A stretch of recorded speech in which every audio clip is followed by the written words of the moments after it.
Okay, so this video is going to be just a sort of a fly tying 100, just a really basic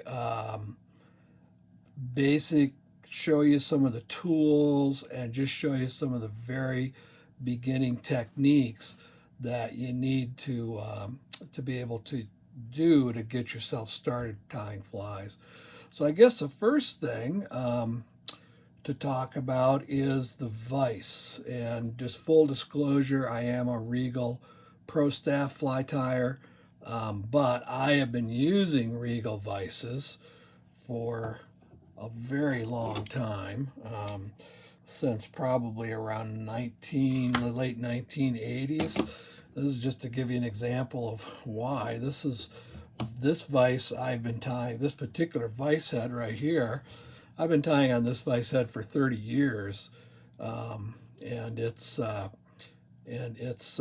still functions today. I can still tie on it today, as well as I could tie on any of the other heads I've got here. This head is considered what's called in Regal. Regal has several different heads for different tying purposes. This is the standard head, and it's the one that has probably the greatest versatility and range.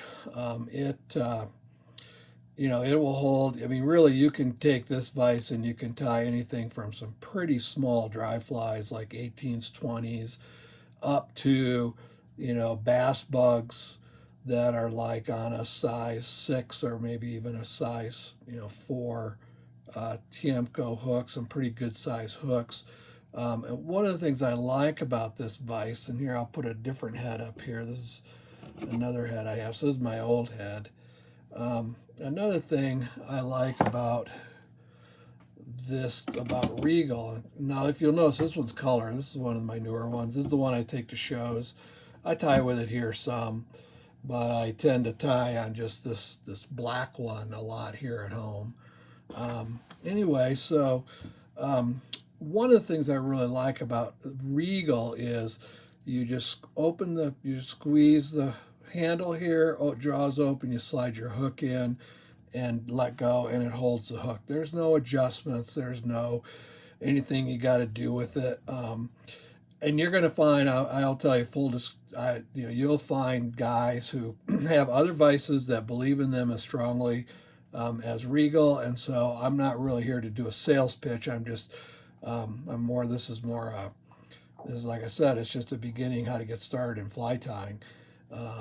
But this is the vise I use and I like. And so anyway, and you'll see as I begin using it here. Plus, as I go along through this series of videos, you'll see some of the different heads. So I'll go ahead, I'll take this one off, and I'll kind of go back to my standard head here that I use at home. Like I said, I've just got a set of black ones. Regal makes a lot of these really fun colors. If you're into the colors, that's what I take to when I tie at shows. And I'll show you some of the other vise heads as we go. But this is a good one to get started, just the kind of their standard vise head. So that's the first thing, obviously, you need a vise. If you've got a fly tying kit you're working out of, whatever vise you've got is fine to get started. You don't need to put out a lot of money. I will say that some of these vices, depending on the configuration of them, they're not cheap. They do have a couple that are maybe considered a little more entry level, but I would only be investing in a really nice vise like this if you really know that fly tying is going to be something you're going to want to do. Like I said, if you've got a tying kit and it's got any kind of a vise in it, just get started using that. So next thing you need, obviously, we are tying flies, and part of tying flies is thread. And this is a right bobbin. You see this little device right here. It's kind of like, this is like a drag on a fly reel, or any reel for that matter. You can increase the drag or decrease the drag to get the tension set on the thread. But a bobbin, this is a bobbin. There are a lot of different kinds of bobbins, and you'll see different ones when I tie. Most of my tying thread work is done with this, but I have some other materials like wire and things spooled up on some additional bobbins, and we'll talk about that in some later videos. But you need obviously you need a spool here. You need a bobbin with some thread, and we'll talk thread later too. Size threads, what types of threads to use for different applications. We'll kind of go into all that. But a bobbin and a thread, that's one of the next pieces. One of the other next pieces you have to have is a pair of scissors, and I've got a few pair of scissors here to show you.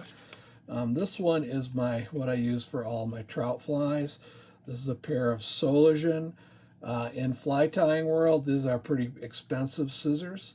They're very sharp. They run around $50 a pair. Now, if you work in as a barber or hairstylist, $50 that's not even you wouldn't blink at that. But for fly tying scissors, that's probably one of the more expensive pair. These can be resharpened, and I have had them resharpened before. I've got a guy here in town in Newcastle here that runs a little business, a sharpening business, and he's done a really nice job on a few of my scissors in the past. This is a pair, you'll see me use this a little later on when we start doing bass bugs. This is a pair of hair scissors that are also Soligen scissors, and they do a really great job cutting deer hair. They're really sharp. But again, these are about $50. Here's another pair. This is Dr. Slick. That's a real common name in fly fishing. These are a really nice pair. They're ice scissors, and they're a really nice pair of scissors as well. Okay? And so, scissors, whatever, again, if you got a kit, whatever scissors you got in the kit, go ahead and use it. Another thing you need is a thing to put thread through your bobbin with. Okay, this is what's called a threader. There's a lot of different kinds. Some of them are wire. I have a few different ones here. This is the one I use most often.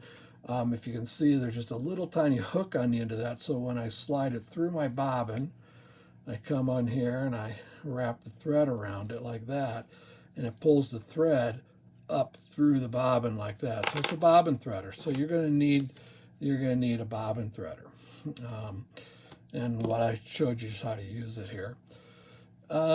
This funny looking thing is a whip finish tool. I'm going to show you how to use that in this video. A whip finish is the way we finish our flies. It's what we tie when we tie off at the end. Most of the time, you have use a whip finish tool. The other tool I would use is a pair of I get a pair of flat. Okay, again, this is a very flat surface. There's no serration in this. Needle nose pliers like this, and what that's for is debarbing hooks. And I can tell you that I debarb every hook I tie on. I debarb it if it has a barb on it. Not all hooks have barbs on it, and you'll see I'll tie on different hooks. And we'll, again, in this video series, I will talk about hooks for various applications. But if there's a barb on a hook, I debarb it. And I do that for several reasons. One of the big reasons is I am casting a fly rod, so that fly is flying past me back and forth, and if it hits hooks into my clothes or into me, perhaps, both things have happened in the past, it's a very simple thing to pull it out. And I'll tell you what, I fish a little bit with traditional tackle and my treble hooks, and I debarb every hook I fish with. And so unhooking yourself is one reason. The other reason, though, is unhooking the fish, because 99.999% of the time I am fishing catch and release. So I want to do as little damage to the fish as possible. And if I can just back a hook out that's not been barbed, I'm going to unhook that fish much quicker with a lot less damage to the fish, and get him back in the water and send him back on his way. And so I think this is, in just essential equipment, this is something I would go get, is a pair of pliers, needle nose pliers you can crush barbs with. And you notice the point comes down pretty fine. I can get it on pretty tiny hooks. I've put the tips of these in hooks as small as a size 20. or even a 22. Not that I tie that small a lot, but I tie that small occasionally. Another thing that you can get, and I've got a couple pair here to show you. This is actually a pair that comes out of a surgery kit. We have a neighbor who is a surgical nurse, and apparently these surgical kits, it's a one-time use thing, so they got a lot of them laying around. I happen to know somebody. What I like about this particular set is, if you can see here, they have a little they're a little offset. They're really pretty good for grabbing a hold of hooks. You know, you get a little pile of hooks in a box or something, reach in and pull a hook out. I have another pair here. This is a pair of Dr. Slick. They do the same thing. They do exactly the same thing. You know, you want the needle point, the sort of the sharp point on these. And these also come into play later, this pair, when I show you deer hair bass bugs, because you can move material around and you can do some stuff with a pair of tweezers like this that work really well. And I think that's about it for right now. Now, there are a lot of other tools we'll be using, but let's hold off. And as I get to the flies where we use different tools, I'll explain what those are for and how to use them. But that's kind of a basic set and a way to just basically get started. So now let's go ahead and I want to do another thing here. We're going to I'm going to show you how to put a hook in a vise. Okay, now this hook has already been debarbed. I've already debarbed it. You can probably see that there was a small barb on this. This is a Tiemco 8089 bass bug hook, so it's a pretty good size hook, but I think it will work for this application. So I'm going to slide this in. Now, one of the things, I guess you can see the barb a little bit there. So come in and just make sure it's down there.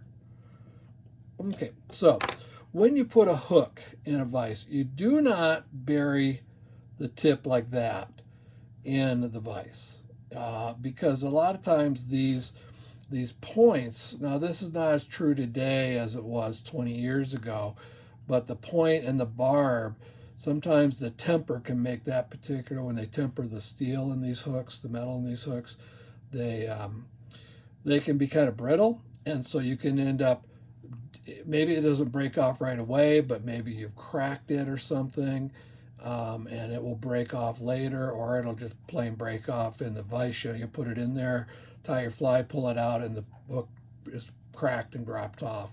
So when you set a vise and a hook, you always put the vise in like that so the hook is pointed out. The other thing you do is you make sure that the shaft, or the shank of the hook rather, is level with you.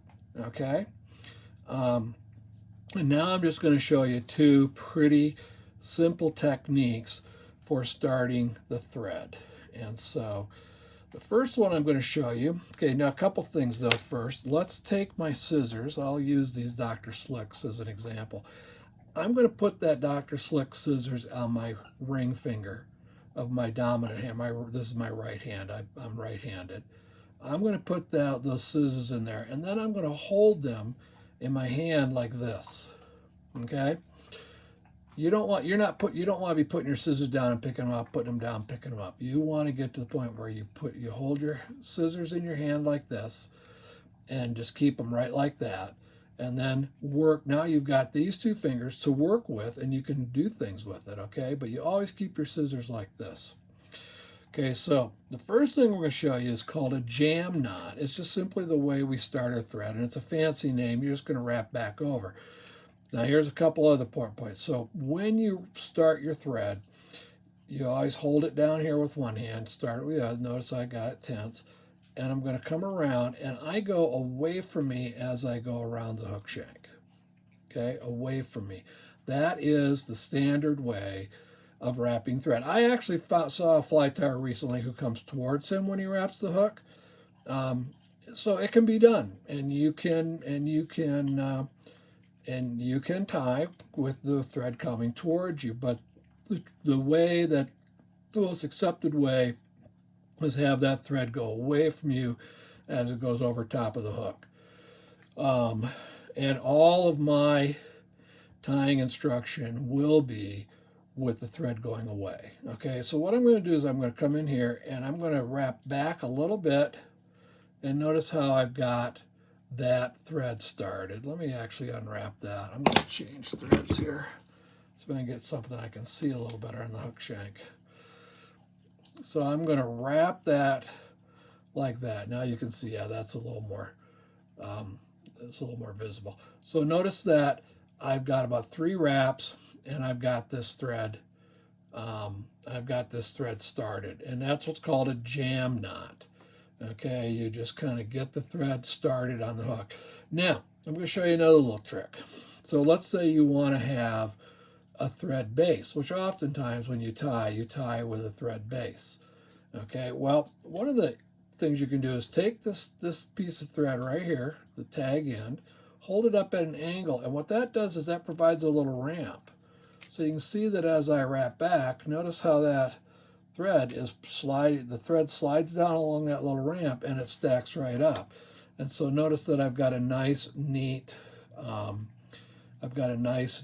thread body there.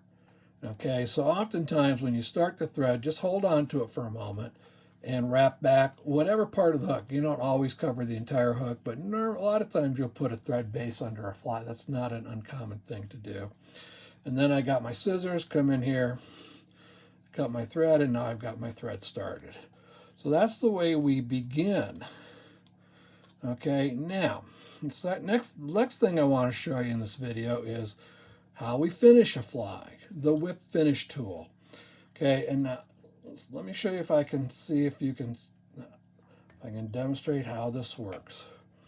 Okay, you see the piece of thread that goes parallel to the hook shank, this piece of thread here.